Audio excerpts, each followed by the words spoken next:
आज के लेक्चर में हम लोग बात करने वाले हैं थर्मोडायनामिक्स, जो हमारा चैप्टर था थर्मोडायनामिक्स। उस चैप्टर से रिलेटेड जितने भी आपके क्वेश्चन बन सकते हैं या पूछे जा चुके हैं, चाहे वो आईटी जेई हो, triple E, AI triple E हो, सीपीएमटी हो, पीएमटी हो, नीट हो, इन सारे क्वेश्चन को लेकर के हम लोग बात करने वाले हैं, डिस्कशन करने वाले हैं। जो चैप्टर हमारा था थर्मोडायनामिक्स, उस पे बेस्ड कुछ क्वेश्चन हम आज डिस्कशन करेंगे आज के लेक्चर में। पहला ही क्वेश्चन है कि यहाँ पे दिया गया है कि क्लोरीन जो एटम है, जब वह इलेक्ट्रॉन को क्या करता है, गेन करता है, तो वह क्लोराइड आयन में चेंज हो जाता है। सेम तरीके से जब सोडियम आपका क्या होता है, इलेक्ट्रॉन को लॉस करता है, तो सोडियम कैटायन के रूप में इस तरीके से चेंज हो जाता है। और इन दोनों प्रोसेस के लिए हमारा क्या दिया गया है, क्या पूछ रहा है, value of delta H for these two reaction, यानी इन दोनों रिएक्शन के लिए डेल्टा एच की वैल्यू क्या होगी। Delta H change in enthalpy की वैल्यू पूछ रहा है। तो चेंज इन इंथैल्पी, क्या इंथैल्पी क्या होता है, तो इंथैल्पी बताता है कि at constant temperature and pressure किसी भी प्रोसेस में कितना हीट चेंज आया, है ना। तो मुझे पता है कि देखो, सोडियम क्या है, मेटल है। और यहाँ पे जब सोडियम एक इलेक्ट्रॉन लॉस कर रहा है, तो क्या बना रहा है, सोडियम पे वन पॉजिटिव चार्ज, यानी इलेक्ट्रॉन क्या कर रहा है, लॉस कर रहा है, कौन, सोडियम।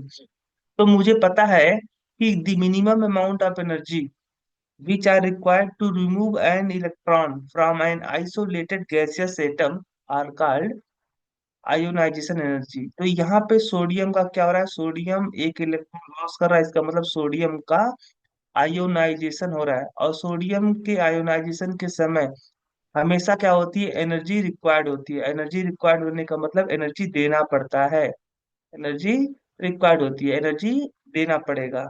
अब एनर्जी जब किसी सिस्टम को आप एनर्जी देते हो, या चाहे वह हीट के फॉर्म में हो, चाहे लाइट के फॉर्म में, या किसी अदर फॉर्म में हो, तो डेल्टा एच की वैल्यू, जब भी आप क्या करते हो, हीट प्रोवाइड करते हो या एनर्जी प्रोवाइड करते हो, तो डेल्टा,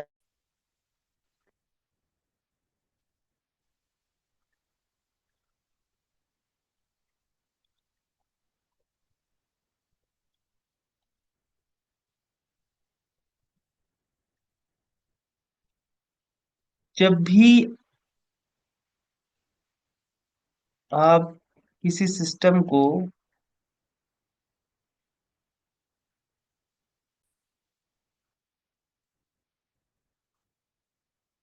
जब भी किसी सिस्टम को आप क्या दे करते हो, हीट प्रोवाइड करते हो या एनर्जी प्रोवाइड करते हो, तो वहां पे क्या होता है, डेल्टा एच की वैल्यू क्या होती है, पॉजिटिव होती है। डेल्टा एच की वैल्यू क्या होती है, पॉजिटिव होती है। और सेम तरीके से यहाँ पे आप देख सकते हो कि क्लोरीन जो एटम है, वह इलेक्ट्रॉन को गेन करके खुद पॉजिटिव निगेटिव चार्ज पार्टिकल यानी क्लोराइड आयन में चेंज हो जा रहा है।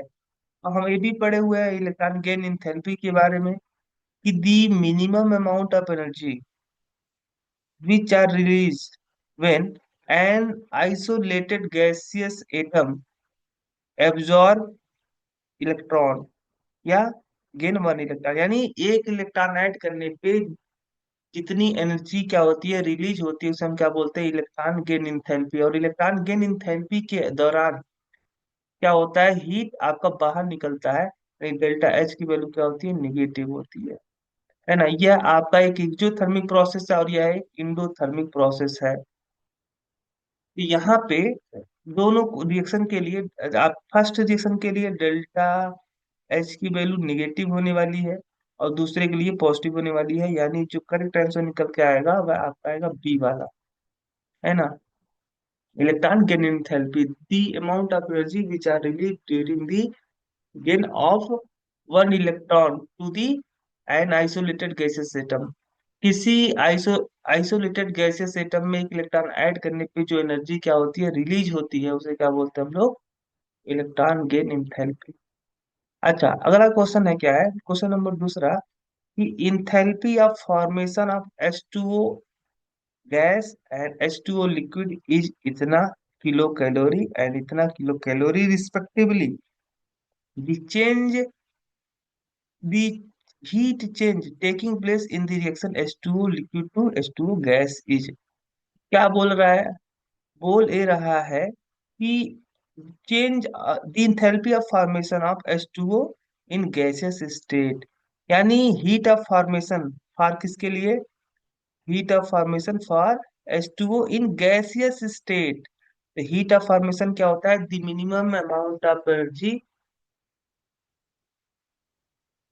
the minimum amount of energy which are released or absorbed during the formation of one mole of a substance from its constituent element, यानी किसी भी कंपाउंड के एक मोल फॉर्मेशन के दौरान उसके कंस्टिट्यूएंट एलिमेंट से जितनी भी हीट रिलीज होती है या एब्जॉर्ब होती है उसे क्या बोलते हैं? Heat of formation.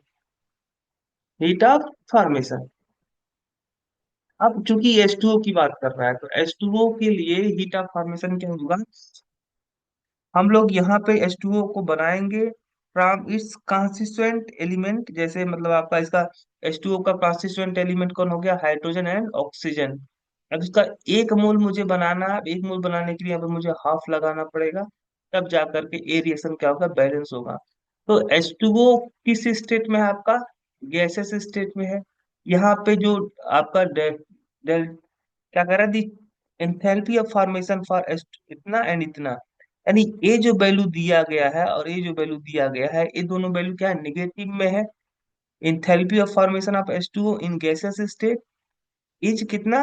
-57 kilo calorie. यानी यहाँ पे डेल्टा H की वैल्यू क्या है? निगेटिव है, यानी हीट क्या हो रहा है आपका? हीट आपका रिलीज हो रहा है। यानी यहाँ पे हम इसको ऐसे, अगर मैं यहाँ पे इस रिएक्शन के साथ में हीट दिखाऊं तो मैं यहाँ पे लिखूंगा 57। अब मुझे ऑलरेडी पता है कि ये किलो कैलोरी में है। ठीक है, अब सेम तरीके से आप heat of formation of H2O की बात करते हो, बट इस समय जो H2O बन रहा है वह लिक्विड स्टेट में है, तो यहाँ पे क्या हो जाएगा? H2 प्लस हाफ O2, ये आपका लिक्विड स्टेट में। और यहाँ पे जो हीट रिलीज हो रहा है वो कितना हो रहा है? माइनस, निगेटिव ये भी है। निगेटिव का मतलब हो गया कि आपका हीट रिलीज हो रहा है, यानी यहाँ पे हम लिख सकते हैं 68.3 किलो कैलोरी। अब हम क्या करने वाले हैं? हमारा है क्वेश्चन फर्स्ट, ये है क्वेश्चन सेकंड। देखो, इस क्वेश्चन को फिर से समझना जरूरी है, क्योंकि इस रिएक्शन में थोड़ा सा अच्छी चीज इसलिए है कि यहाँ पे heat of formation of H2O की बात कर रहा है, लेकिन H2O एक बार गैसेस स्टेट में है और वही H2O एक बार लिक्विड स्टेट में है। तो हीट ऑफ फॉर्मेशन क्या होता है? दी हीट या दी energy involve during the formation of one mole of a compound from इस कॉन्स्टिट्यूएंट एलिमेंट, यानी किसी भी कंपाउंड के एक मोल फॉर्मेशन के दौरान उसके कॉन्स्टिट्यूएंट एलिमेंट से जो हीट रिलीज होती है या हीट एब्जॉर्ब होती है, उस हीट को हम लोग क्या बोलते हैं? Heat of formation. तो H2O के लिए अगर आप हीट ऑफ फॉर्मेशन बात करते हो तो H2O का कॉन्स्टिट्यूएंट एलिमेंट हाइड्रोजन और ऑक्सीजन, यानी H2O को मुझे बनाना है from hydrogen element and oxygen element. हमने इस तरीके से रिएक्शन लिखा, चूंकि रिएक्शन को बैलेंस करने के लिए मुझे यहाँ पे हाफ लगाना पड़ा, तो इस तरीके से चूंकि डेल्टा H की वैल्यू क्या थी? निगेटिव थी, यानी हीट रिलीज हो रहा था। हमने इस हीट को इस रिएक्शन के साथ में इस तरीके से लिख दिया। इसी तरीके से इसके लिए मैंने देख लिया H2O इन गैसेस स्टेट। एक क्वेश्चन फर्स्ट है, एक क्वेश्चन सेकंड है। अब हम क्या करने वाले हैं? इन दोनों रिएक्शन को अगर मैं देखूं तो क्या बोल रहा था? H2O लिक्विड से चेंज करना है मुझे H2O इन गैस, है ना? अब इसका मतलब हुआ कि आप इक्वेशन सेकंड को घटा दीजिए, इससे सेकंड माइनस फर्स्ट। तो सेकंड माइनस फर्स्ट करोगे, क्या होने वाला है? यानी ए देखो, यहाँ पे प्लस था, यहाँ पे प्लस, यहाँ पे प्लस था, यहाँ पे माइनस हो गया। यहाँ पे प्लस था, यहाँ पे माइनस हो गया। यहाँ पे भी माइनस हो जाएगा और यहाँ पे भी माइनस हो जाएगा। अब देखो H2 ए वाला आपका कट गया। सेम तरीके से जैसे हमने एल्जेब्रिक सम हम बात करते हैं, है ना? जो कैलकुलेशन हम लोग मैथमेटिक्स में लगाते हैं, मैथ में जो हम कैलकुलेशन यूज करते हैं वही कैलकुलेशन यहाँ पर भी लागू होता है। यानी एल्जेब्रिक जो सम होता है उसी रूल को फॉलो करता है आपका ये केमिकल इक्वेशन भी। इससे ये कट जाएगा। अब यहाँ पे क्योंकि H2O है ना? H2O माइनस, देखो इधर तो जीरो हो गया, जीरो इजकल टू यहाँ पे अगर देखेंगे हम लोग, तो zero equal to H2O liquid minus H2O in gas, और फिर यहाँ पे आपका हो जाएगा +68 - 3 - 57। ठीक है, यही होने वाला है ना। अब यहाँ पे देखोगे अगर आप, H2O लिक्विड, H2O लिक्विड, अब इसको उठा करके मैं किधर ले जा रहा हूँ, इधर ले जा रहा हूँ।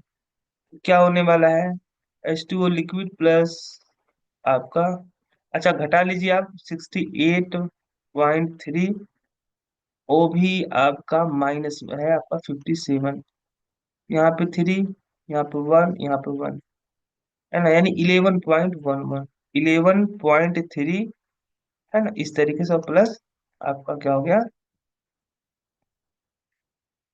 इधर H2, हाँ इधर से आपका H2O इन गैसेस स्टेट, तो H2O इन लिक्विड, अब इसको मैं इधर ले जाता हूँ, तो H2O - 11.3, यानी यहाँ पे डेल्टा एच की वैल्यू क्या आएगी, डेल्टा एच की वैल्यू, अब चूंकि यहाँ पे इस रिएक्शन में माइनस है, जब इसको आप डेल्टा एच की टर्म में लिखोगे तो पॉजिटिव हो जाएगा, यानी 11.3, यानी 11.3 जो है आपका पॉजिटिव में, यही आंसर होगा, यानी करेक्ट आंसर होगा दूसरे का, ए वाला।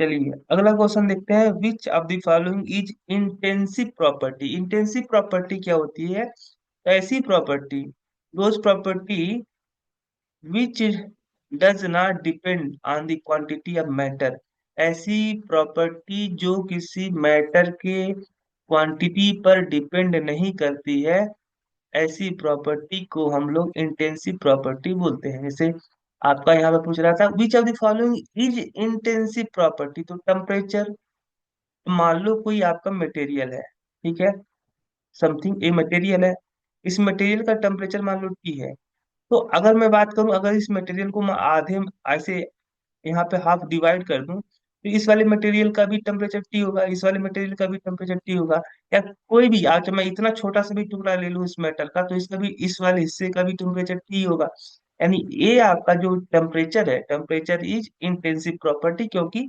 इसको चाहे जितना अमाउंट में लोगे तो टेम्परेचर सेम होने वाला है। तो ये आपकी इंटेंसिव प्रॉपर्टी है। मोलैरिटी, मोलैरिटी भाई, कोई भी आपका सोल्यूशन है, अब मान लो ये सोल्यूशन है, अभी सोल्यूशन का मान लो मोलैरिटी समथिंग है, एम है, तो इस इसका 1 ml लोगे या 2 ml लोगे, 3 ml लोगे, चाहे जितना लोगे, मोलैरिटी तो सेम होने वाली है ना। तो मोलैरिटी अगर सेम होने वाली है, यानी मोलैरिटी भी आपकी क्या है, इंटेंसिव प्रॉपर्टी है। डेंसिटी, डेंसिटी तो भाई आपकी क्या होती है, इंटेंसिव प्रॉपर्टी होती है, क्योंकि मान लो आपका लोहा है, लोहा 1 ग्राम हो, 2 ग्राम हो, या चाहे जितना हो, लोहे की डेंसिटी तो हमेशा सेम ही होगी, यानी ये यहाँ पे जो करेक्ट आंसर होगा, ऑल आर करेक्ट, तीसरे का डी। चलिए इसी तरीके से अगला क्वेश्चन को हम लोग देखने वाले हैं।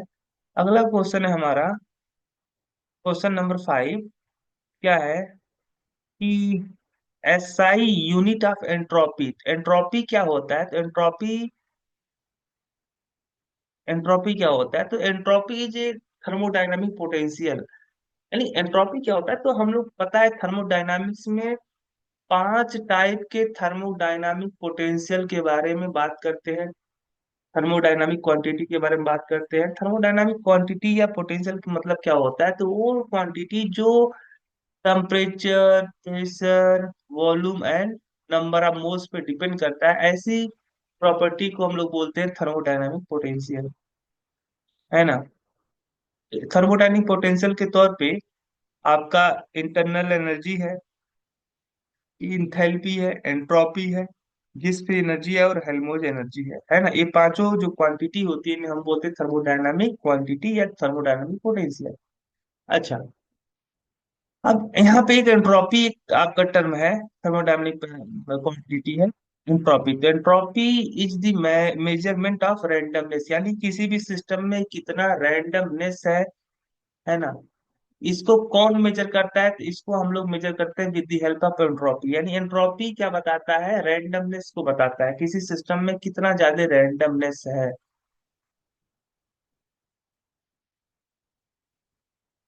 किसी सिस्टम में कितना ज्यादा रैंडमनेस है, कितना ज्यादा डिसऑर्डरनेस है किसी सिस्टम में प्रेजेंट, इसको बताने वाला क्वांटिटी होता है एंट्रोपी। तो एंट्रोपी हम लोग पता है मैथमेटिकल फॉर्म में हम लोग एंट्रोपी को लिखते हैं dQ/T, dQ/T।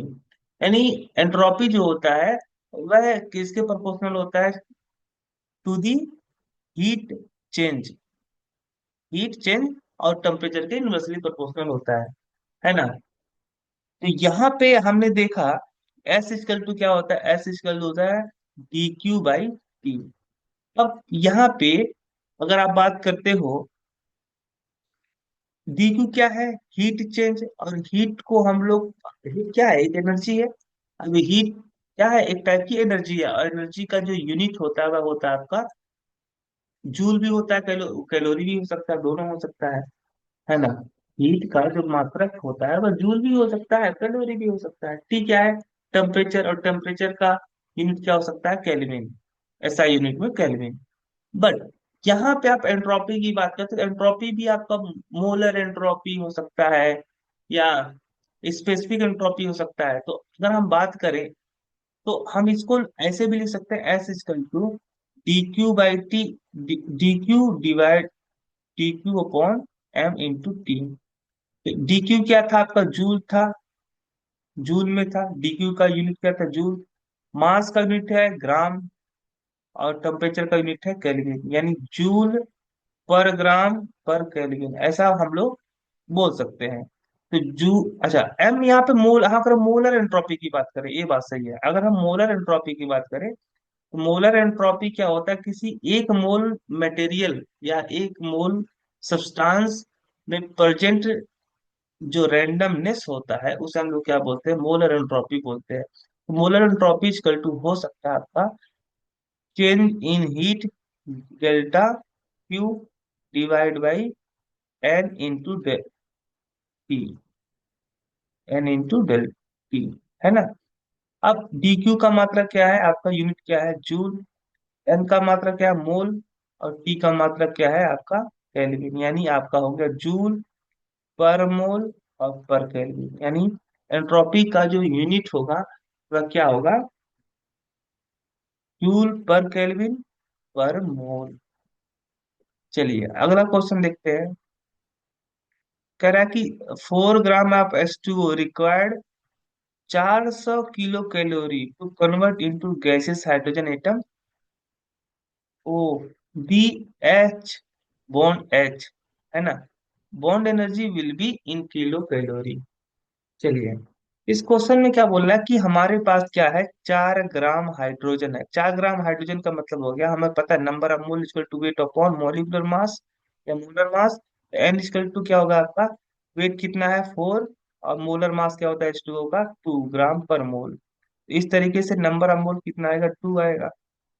यानी 2 मोल आपका क्या है, हाइड्रोजन गैस है। दो, और 1 मोल में अगर हम बात करें तो 1 मोल में कितने मॉलिक्यूल प्रेजेंट होते हैं, तो 1 मोल में प्रेजेंट होते हैं 6.022 इंटू 10 की पावर 23, है ना, 23। अच्छा, इस क्वेश्चन को अगर हम देखें, क्या कह रहा है कि 4 ग्राम H2O को मुझे चेंज करना है, यानी 2 मोल H2O को हम लोग चेंज करने वाले हैं किसमें, गैसेस एटम में। तो जब 2 मोल गैस, 2 मोल हाइड्रोजन गैस कन्वर्ट होगा तो यहाँ पे 4 मोल हाइड्रोजन एटम बनेगा, क्योंकि अगर एक मोलिक्यूल हाइड्रोजन टूटता है तो यह जब आपका यहाँ पे, ये जो आपका हाइड्रोजन मॉलिक्यूल है, this hydrogen molecule are found by the combination of two hydrogen atom in which these two hydrogen atom are bonded by the covalent bond, यानी यहाँ पे हाइड्रोजन सिंगल बॉन्ड हाइड्रोजन। तो इस तरीके से दोनों हाइड्रोजन एक दूसरे से जुड़े हुए हैं बाय द कोवेलेंट बॉन्ड। अब ये जब बॉन्ड टूटेगा तो क्या होगा आपका, ये दोनों एटम अलग अलग हो जाएंगे, यानी यहाँ पे 2 हाइड्रोजन एटम आपके क्रिएट होंगे। इसी तरीके से जब 2 मोल आपके हाइड्रोजन गैस, 2 मोल हाइड्रोजन गैस जब आपका डिसोसिएट होगा इनटू हाइड्रोजन एटम तो कितना बनेगा, 4 मोल हाइड्रोजन एटम बनेगा। ठीक है, तो यहां से मुझे बात पता चल रही है कि भाई 2 मोल आपका हाइड्रोजन गैस को तोड़ने के लिए, 2 मोल हाइड्रोजन गैस को तोड़ने के लिए, डिकम्पोज करने के लिए, डिसोसिएट करने के लिए अगर मुझे 400 किलो कैलोरी एनर्जी की जरूरत पड़ती है, तो यहाँ पे क्या कर रहा था, the H single bond H bond energy will be in kilo calorie पर मोल, यानी मोल के टर्म में बताना था ना, यहाँ पे मोल नहीं लिखा हुआ है। देखो, 2 मोल तोड़ने के लिए, 2 मोल हाइड्रोजन गैस को तोड़ने के लिए 400 किलो कैलोरी की जरूरत पड़ती है, तो 1 मोल को तोड़ने के लिए आप 2 को यहाँ पे इधर ले आइए, तो 400/2 हो जाएगा किलो कैलोरी, यानी 1 मोल हाइड्रोजन गैस का मतलब हो गया, देखो, 1 मोल हाइड्रोजन गैस को तोड़ने के लिए 200 किलो कैलोरी एनर्जी की जरूरत पड़ेगी। अब 1 मोल हाइड्रोजन गैस का मतलब क्या हुआ, तो देखो, हाइड्रोजन गैस की बात करते हो तो हाइड्रोजन जो मोलिक्यूल है वह कैसे बना हुआ है। हाइड्रोजन मॉलिक्यूल 2 हाइड्रोजन एटम के कॉम्बिनेशन से बना हुआ है, जिसमें दोनों हाइड्रोजन एटम एक दूसरे से कोवैलेंट बॉन्ड द्वारा जुड़े हुए हैं, है ना। यही जो एनर्जी होती है वही क्या कहलाती है, बॉन्ड एनर्जी कहलाती है। तो बॉन्ड एनर्जी क्या होती है, तो किसी minimum amount of energy which are required to break to break the bond to a particular bond, किसी भी बॉन्ड को तोड़ने के लिए जो minimum amount of energy required होती है उसे हम क्या बोलते हैं, बॉन्ड एनर्जी बोलते हैं। तो यहाँ पे जो करेक्ट आंसर होगा वह होगा आपका 100। है ना। तो 1 मोल, इसी जैसा, देखो, हाइड्रोजन सिंगल बॉन्ड हाइड्रोजन की बात कर रहा था, तो इस टाइप के 1 मोल बॉन्ड को तोड़ने के लिए जो एनर्जी रिक्वायर्ड होगी उसे हम क्या बोलते हैं, बॉन्ड एनर्जी। तो 1 मोल हाइड्रोजन गैस में 1 मोल हाइड्रोजन, इस तरीके से 1 मोल आपको हाइड्रोजन बॉन्ड यहाँ पे, ये सॉरी, 1 मोल हाइड्रोजन सिंगल बॉन्ड हाइड्रोजन आपको देखने को मिलेगा। करेक्ट आंसर होगा हमारा छठवें का सी। चलिए अगला क्वेश्चन देखते हैं। क्वेश्चन नंबर 7 कि which of the following reaction define delta H F not. Delta H F not क्या है, हीट ऑफ फॉर्मेशन। एफ किसके लिए है, एफ है आपका फॉर्मेशन के लिए, तो ये हो जाएगा हमारा heat of formation, standard heat of formation, जब हमने यहाँ पे नोट लगा दिया, यानी ये क्या हो गया आपका स्टैंडर्ड हीट ऑफ फॉर्मेशन। तो ये स्टैंडर्ड हीट ऑफ फॉर्मेशन क्या होता है, तो the heat involve during the formation of 1 mole of a compound from its constituent element at standard condition, यानी किसी भी कंपाउंड को उसके कंस्टिट्यूएंट एलिमेंट से बनाने के लिए, किसी भी कंपाउंड का 1 मोल, किसी भी कंपाउंड के 1 मोल का फॉर्मेशन करने के लिए जो हीट इन्वॉल्व होता है, यानी जो हीट रिक्वायर्ड होता है या हीट रिलीज होता है एट स्टैंडर्ड कंडीशन, यानी हम लोग कब बनाएंगे, 1 मोल तो हम बनाएंगे कंपाउंड का, लेकिन कंडीशन क्या होगा, तो स्टैंडर्ड कंडीशन, यानी टेम्परेचर होगा 25 डिग्री सेल्सियस एंड प्रेशर होगा 1 atm, यानी किसी भी कंपाउंड को 25 डिग्री सेल्सियस और 1 atm पे बनाने के लिए उसके कंस्टिट्यूएंट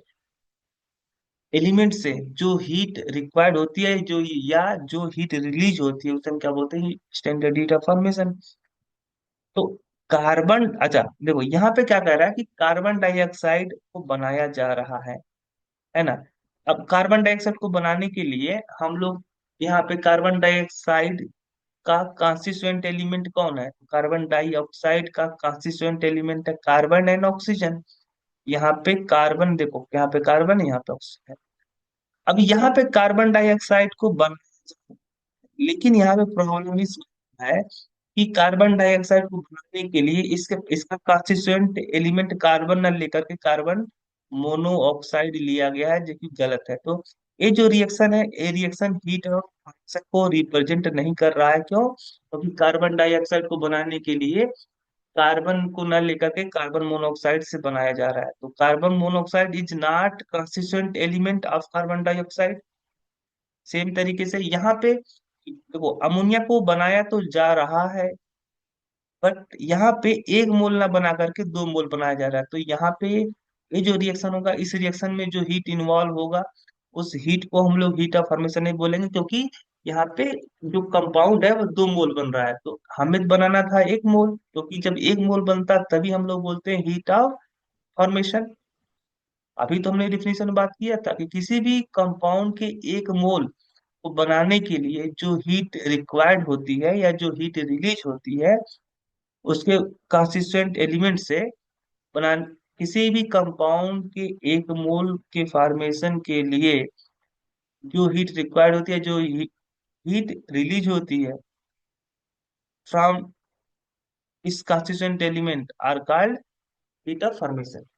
यहाँ पे तो 2 मोल बन रहा था, तो ये भी नहीं होगा। अगला है आपका, यहाँ पे हाइड्रोजन फ्लोराइड 1 मोल बन रहा है, बट यहाँ यहाँ पे हाइड्रोजन फ्लोराइड कितना बन रहा है, 1 मोल आपका बन रहा है।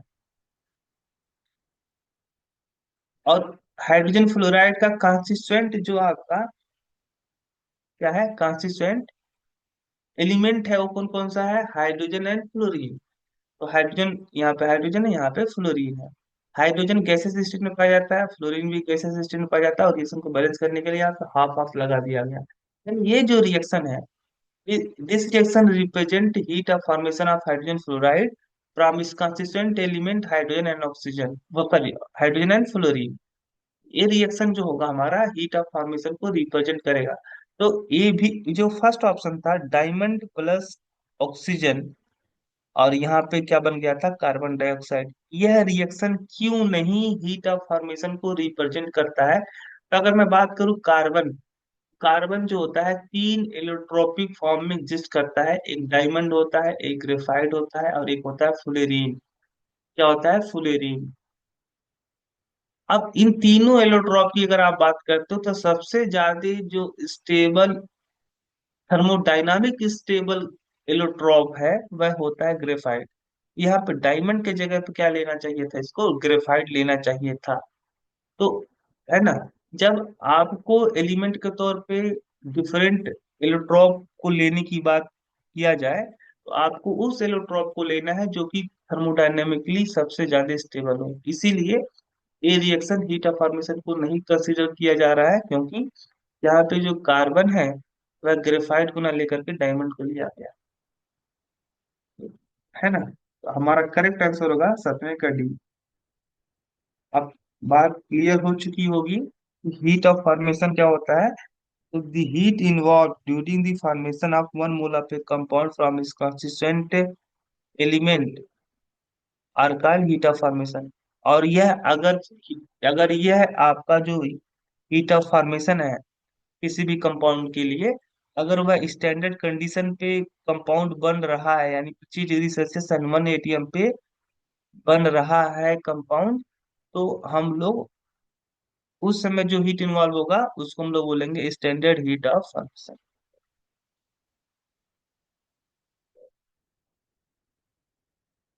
चलिए भाई, अगला क्वेश्चन देखते हैं। Question number 8, enthalpy of combustion of sulphur. अब सल्फर के नीचे सबस्क्रिप्ट दे दिया आपका आर। आर का मतलब हुआ, देखो, आर का मतलब हुआ आपका रोम्बिक, और यहाँ पे एस एम मतलब मोनोक्लिनिक। देखो, सल्फर के कई सारे एलोट्रॉप होते हैं, जिस तरीके से कार्बन के कई सारे एलोट्रॉप होते हैं, वैसे सल्फर के भी कई सारे एलोट्रॉप होते हैं। एलोट्रॉपी क्या होता है और एलोट्रॉप क्या होता है, इसको समझने की आवश्यकता है। एलोट्रॉपी की अगर आप बात करते हो, तो एलोट्रॉपी क्या होता है, there are many element which has tendency to exist in more than one form in more than one form which has same chemical property but they has different physical property।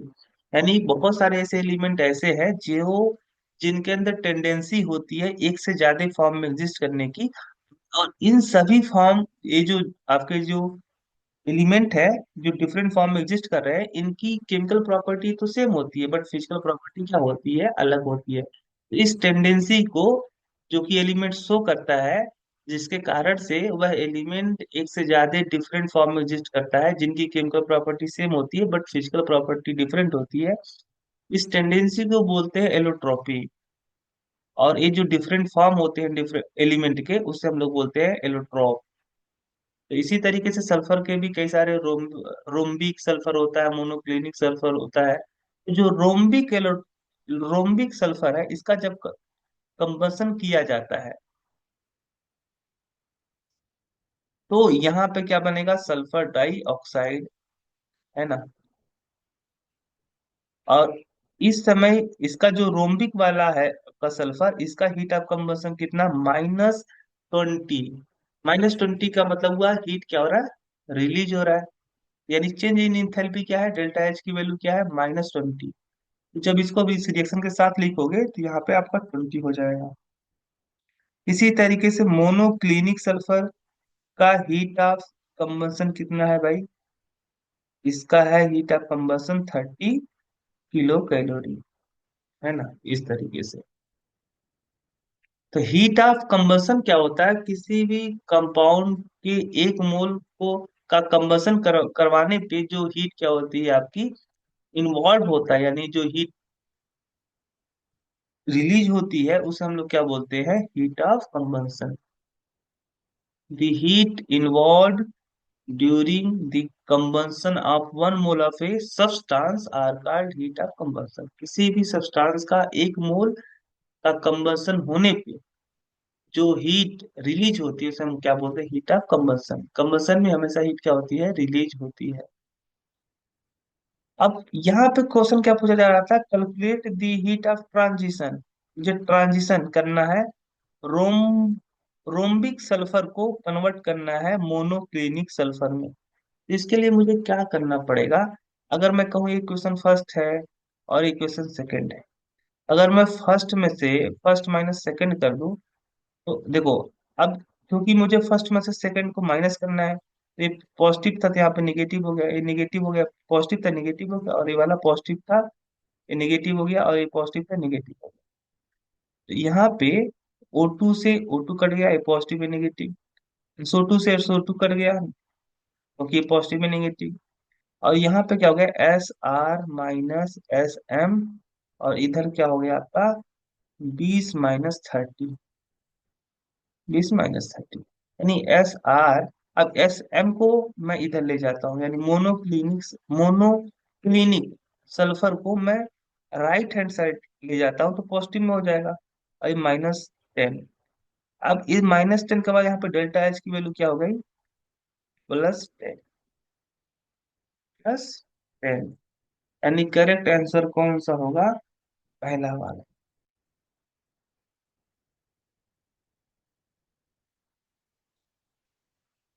चलिए, question number 9 की अगर आप बात करते हो, question number 9 क्या है, the difference in kilo joule in QP and QV at 25 degree Celsius for the. एक रिएक्शन दिया गया है, रिएक्शन में क्या है, 2C6H6 +O2, और ये यहाँ पे ये क्या है, आपका बेंजीन है, बेंजीन का कंबंशन करवाया जा रहा है। बेंजीन का जब कंबंशन होता है तो कार्बन चेंज हो जाता है कार्बन डाइऑक्साइड में, और हाइड्रोजन चेंज हो जाता है H2O में। अब इस रिएक्शन को बैलेंस करो आप, यहाँ पे 12 CO2 होगा, और यहाँ पे क्या होगा आपका 6H2O होगा, है ना। एक बार फिर से लिख देता हूँ थोड़ा सा अच्छे से, C6H6 +O2 क्या बन रहा है, CO2 और +H2O। इसको बैलेंस करने के लिए यहाँ पे 2 लगाना पड़ेगा, यहाँ पे 15 लगाना पड़ेगा, और यहाँ पे 12 लगाना पड़ेगा, यहाँ पे 6 लगाना पड़ेगा, है ना। अच्छा, बेंजीन किस स्टेट में होता है, तो बेंजीन लिक्विड स्टेट में होता है। ऑक्सीजन किस स्टेट में होता है, गैसियस स्टेट में होता है।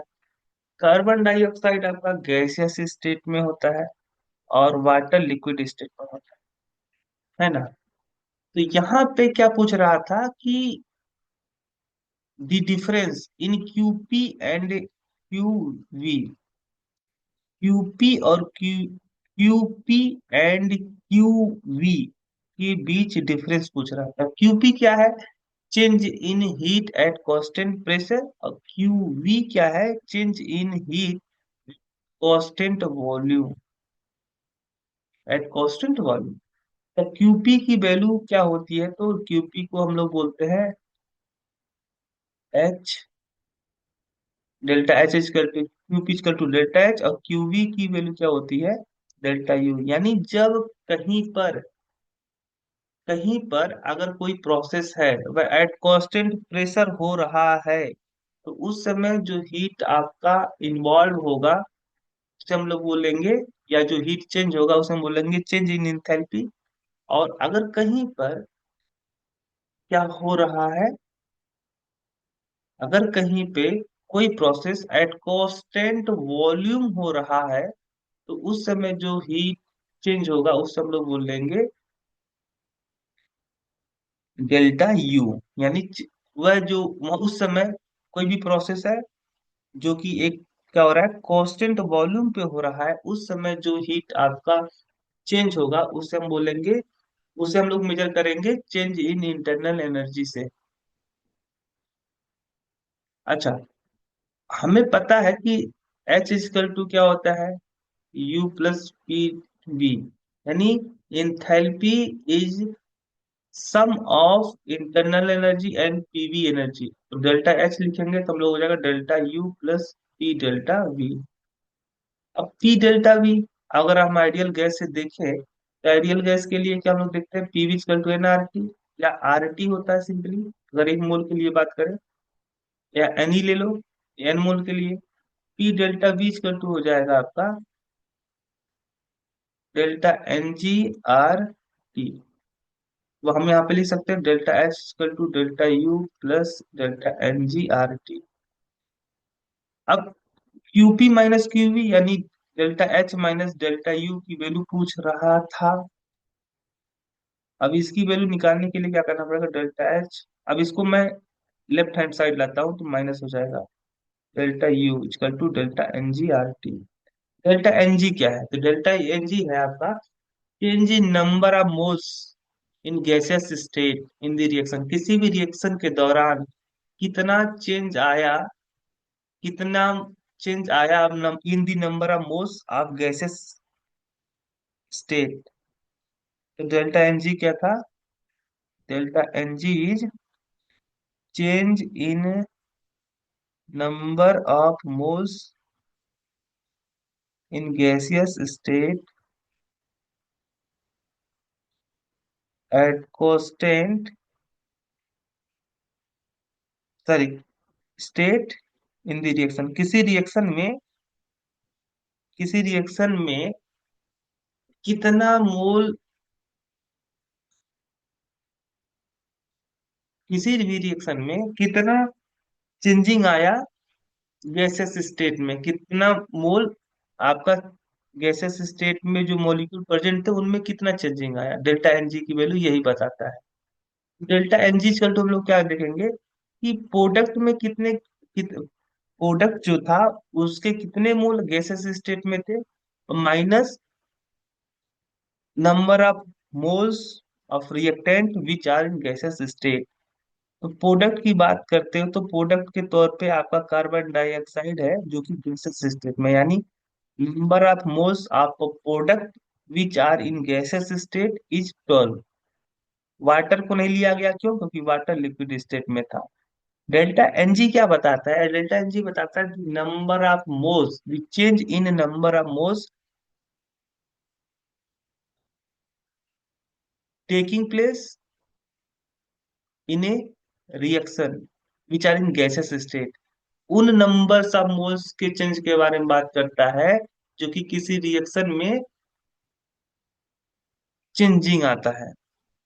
तो 12 माइनस, अच्छा, अब हम बात करेंगे minus the number of moles of reactant which are in gases state. Benzene तो लिक्विड स्टेट में था, गैसेस स्टेट में कौन था, ऑक्सीजन। यहाँ पे कितना मोल ऑक्सीजन आपका रिएक्टेंट के तौर पर ऑक्सीजन था, तो ऑक्सीजन का कितना मोल आपका था जो कि गैसेस स्टेट में प्रेजेंट था, 15। यहाँ पे डेल्टा एन जी की वैल्यू हो जाएगी -3, है ना। -3 हो गया इंटू आर की वैल्यू। आर का मतलब हो गया आपका यहाँ पे किलो जूल में पूछ रहा था ना, तो आर की वैल्यू 8.314 हो गया इंटू, अब टी, कितने टेम्परेचर क्या दिया गया था, 25 डिग्री सेल्सियस, यानी 298 केल्विन। क्योंकि 25 डिग्री सेल्सियस को बदलोगे तो 273 जोड़ना पड़ेगा। अब अब चूंकि ये क्या, ये जो भी वैल्यू आएगी वो किस में आएगी, जूल में आएगी, इसमें आएगी जूल में। बट मुझे तो इस वैल्यू को मुझे किलो जूल में कन्वर्ट करना है ना, किस में कन्वर्ट करना है, किलो जूल में। तो इसकी वैल्यू कितनी आने वाली है, माइनस, आप कैलकुलेटर यूज करिए और यहाँ पे देखिए तो डेल्टा एन जी की वैल्यू कितनी आएगी।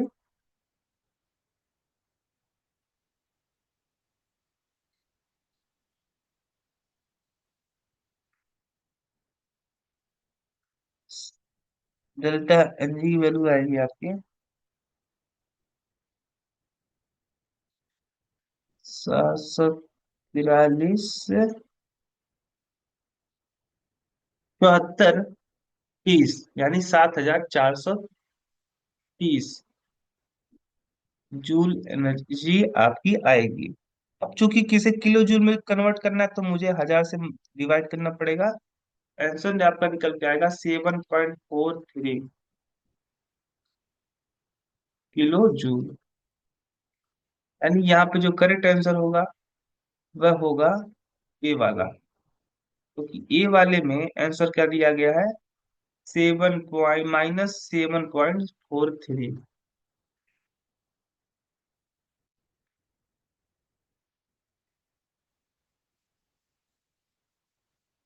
क्वेश्चन नंबर 10 की अगर आप बात करते हो, क्वेश्चन नंबर 10 है कि 1 mole of anhydrous salt AB is dissolved in water. It liberates 21 joule of heat. The value of hydration of AB is इतना. The heat of dissolution of hydrated salt AB is कितना होगा। Question जो पूछा जा रहा था उसका main motive ये है कि हमें यहाँ पे निकालना है क्या, AB × 2H2O, यानी हाइड्रेटेड साल्ट जो है उसका मुझे निकालना है हीट ऑफ डिसोल्यूशन। उसके लिए क्या करना पड़ेगा, पहले क्वेश्चन पढ़ो क्या करा। ये कोई साल्ट है, अब उस साल्ट का नाम दिया गया है एबी, क्योंकि एबी के साथ में कोई भी वाटर मॉलिक्यूल अटैच नहीं है, यानी ये जो साल्ट है कैसा साल्ट है, एनहाइड्रेटेड सॉल्ट है। एनहाइड्रेटेड यानी एनहाइड्रस साल्ट, एन का मतलब नहीं और हाइड्रस मतलब वाटर नहीं प्रेजेंट है। ये जो साल्ट है ये एनहाइड्रेटेड सॉल्ट है। और इस एनहाइड्रेटेड सॉल्ट को जब वाटर में क्या किया जाता है, डिजोल्व किया जाता है, तो इसके, इसका 1 मोल था, इस साल्ट का कितना मोल था, एक था 1 मोल। इस एनहाइड्रेटेड एबी जो साल्ट था इसका कितनी क्वांटिटी थी, 1 मोल था। इसको वाटर में डिजोल्व किया गया, तो डिजोल्व करने पे हीट रिलीज हुआ। और कितना हीट रिलीज हुआ, 21 जूल हीट रिलीज हुआ, है ना। अब क्या बोल रहा है कि the value of delta H hydration of A B is इतना।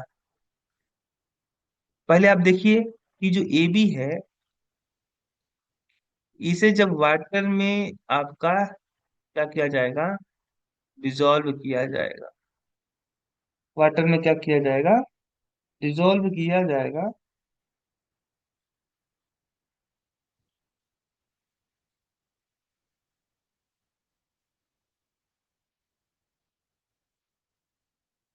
वाटर का मतलब हो गया आपका,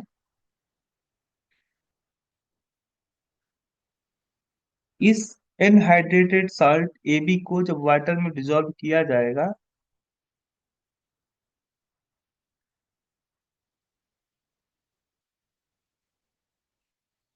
तो ये जो आपका एनहाइड्रेटेड सॉल्ट है यह कुछ इस तरीके से कन्वर्ट हो जाएगा।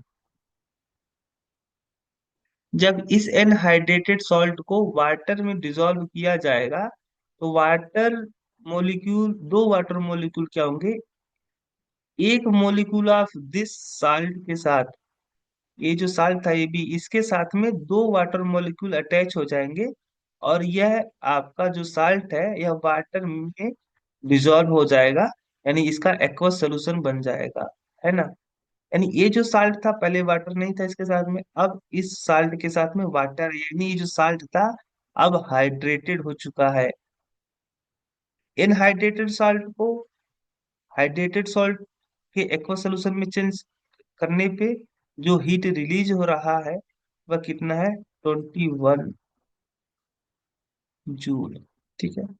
अब कह रहा है कि the value of delta H hydration of A B, ये जितना है, the value of delta H hydration of A B, ये जितना है,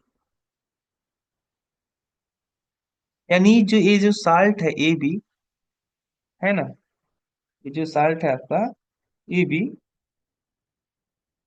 इसका हाइड्रेशन करने पे, यानी डिजॉल्व नहीं किया जा रहा है, ए बी को डिसॉल्व करना वाटर में अलग बात है, और ए बी जो साल्ट है इसको हाइड्रेटेड में चेंज करना, हाइड्रेटेड फॉर्म में चेंज करना अलग बात है। जब आप इस साल्ट ए बी को वाटर में डिसॉल्व करते हो तो क्या होता है, इस साल्ट के साथ में दो वाटर मॉलिक्यूल अटैच हो जाते हैं, यानी यह हाइड्रेटेड फॉर्म में चेंज हो जाता है, और साथ ही साथ चूंकि वाटर एक्सेस में है तो वाटर में डिसॉल्व हो जाएगा, यानी इस हाइड्रेटेड सॉल्ट, ये जो आपका हाइड्रेटेड सॉल्ट था Ab into 2H2O, ये इसका सोल्यूशन बन जाएगा। इसलिए यहाँ पे सबस्क्रिप्ट के तौर पे लिखा गया AQ, यानी ये आपका एक्वा सोल्यूशन में इसका एक्वा सोल्यूशन बन गया। अब इस AB को जब हाइड्रेटेड हाइड्रेटेड किया जा रहा है, यानी H2O+2H2O, तो ये क्या हो जाएगा, Ab into 2H2A, 2H2O, यानी ये जो एनहाइड्रेटेड सॉल्ट AB था इसका जब हाइड्रेशन किया जाता है, जब ये हाइड्रेटेड फॉर्म में चेंज होता है वाटर के साथ अटैच होकर के, तो यहाँ पे जो हीट रिलीज होती है, डेल्टा एच क्या वैल्यू है, क्या निगेटिव है, निगेटिव का मतलब हीट रिलीज हो रहा है 29.4 जूल पर मोल।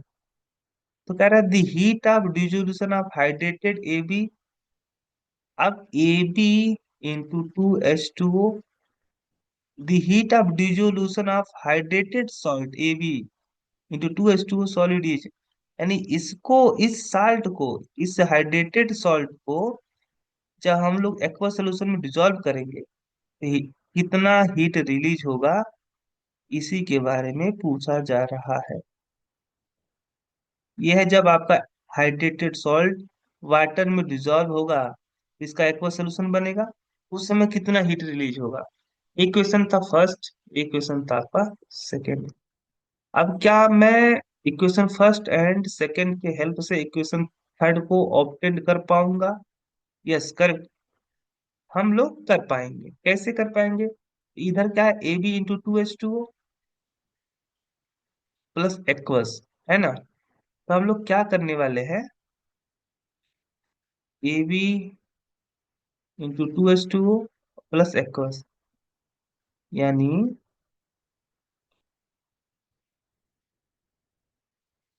क्या करें हम लोग,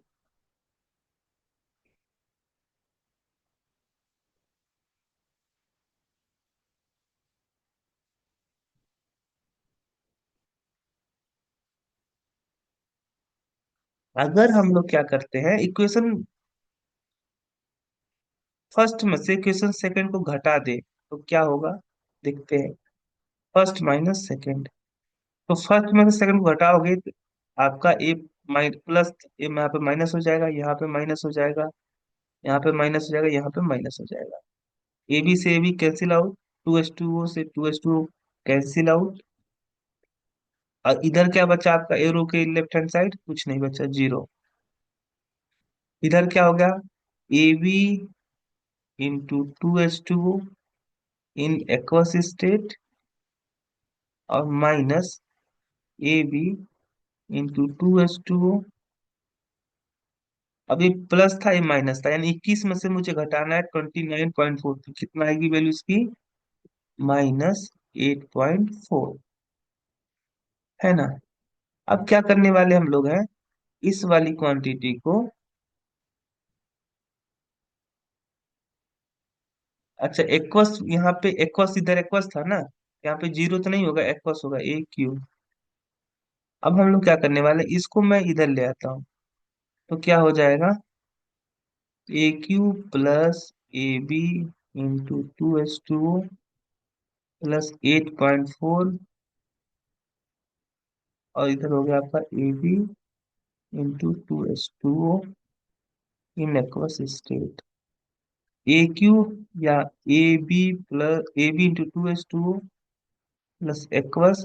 अब इसको मैं इधर ले जाता हूँ राइट हैंड साइड, तो हो जाएगा A B into two S two in aqueous state minus 8.4, है ना।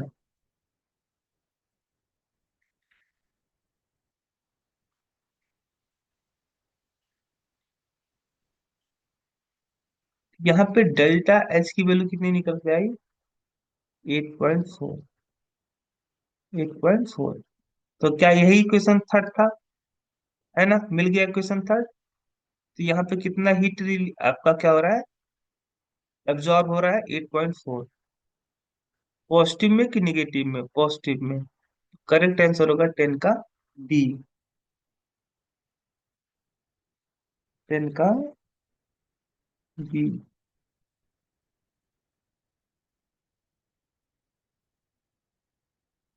ठीक है, क्वेश्चन नंबर 10 हमने सॉल्व कर लिया है।